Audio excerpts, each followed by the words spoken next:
Hey everyone! In this video, I'll show you how to enable screen recording on iPhone so you can record your screen anytime. Let's get started. First, open the Settings app on your iPhone. Now, scroll down and tap on Control Center. Inside Control Center, scroll down until you find the option called Screen Recording.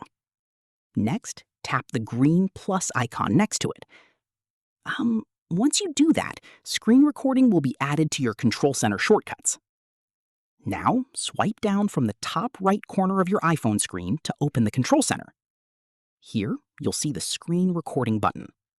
To start recording, simply tap on it. You'll see a 3-second countdown, and then your iPhone will begin recording the screen. If you want to record internal audio or microphone sound, press and hold the Screen Recording button and turn on the microphone option. When you're done recording, tap the red status bar at the top and select Stop. Your screen recording will automatically be saved in the Photos app. And that's it. That's how to enable and use screen recording on iPhone. If this video helped you, don't forget to like and subscribe for more iPhone tips and iOS tutorials.